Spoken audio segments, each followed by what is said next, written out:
And just like on their show, sometimes on our show, we have stories so long and epic that they need their own segments. Ed has one of those stories today, so here's another installment of Epic Storytime. Epic Storytime. So how this works is I ask one question and Ed tells Randall and me his story with the help of the book of illustrations he has. So here's my one question to start. Hey Ed, speaking of National Soup Month, because that's something you'd say, what's one of your most memorable soup experiences?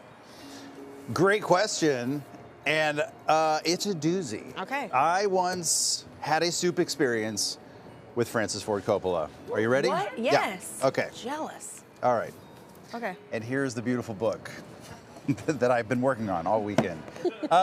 So this was back in my early 20s. I used to have very long hair and I had big mutton chops. And attractive. Yeah, and I wore a pea coat. Like I was very much like an indie film dork. Now I was living in New York City at the time, and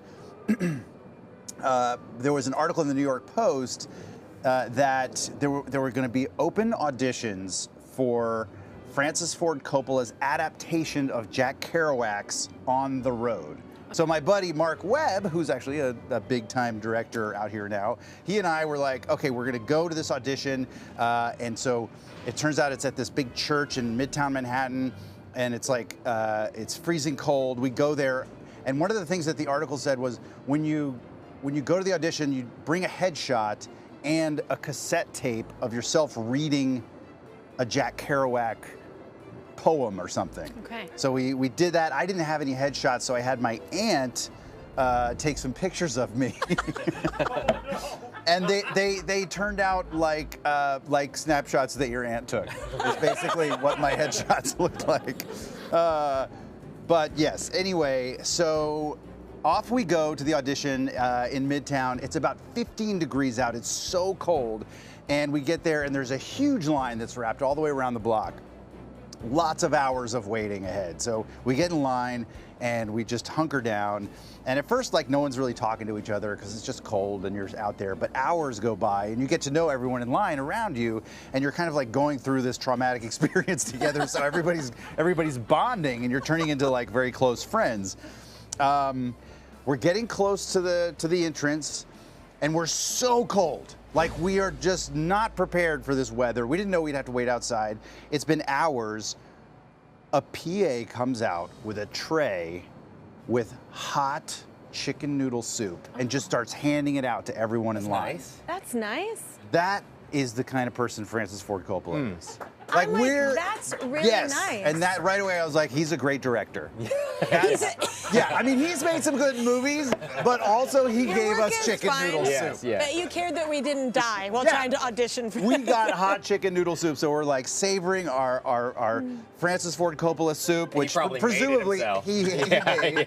And it really got everybody's spirits up, and we're almost there, and we finally get into. They sort of funnel you into this church basement, and what we see is a row of tables, and they're like casting directors sitting behind these tables, and literally all you do is walk up and hand them your headshot and your cassette tape, and we're like, that's it? Wait. Like, that's all you do?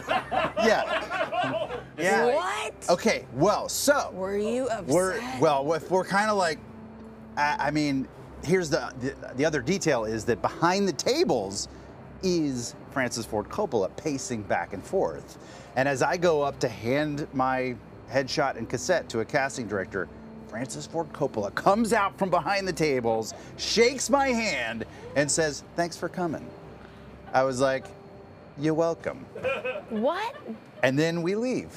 The next day, we read in the paper that there was a secret code that Francis Ford Coppola had with the casting directors. If he goes out and shakes your hand, then they put your headshot and cassette tape in a separate pile for further consideration. What? Yeah. So, how great did you feel? So you didn't book the part per se, but you booked the audition. Well, you won him over. Okay, let's not get ahead of ourselves. Okay. Sorry. Because the story ain't over. Okay. All right? Basically, I still haven't heard. I'm still waiting by the phone. I'm not sure. And I'm just still holding out hope. I think, to my knowledge, he hasn't made the movie yet. Yeah. Okay. So I might still get it. I am waiting for that call. Oh my gosh. When Francis will call and say, Ed, I finally made it through all the tapes. Yours was amazing. He's been listening to the tapes. Let's go get some soup. Francis Ford Coppola shook my hand.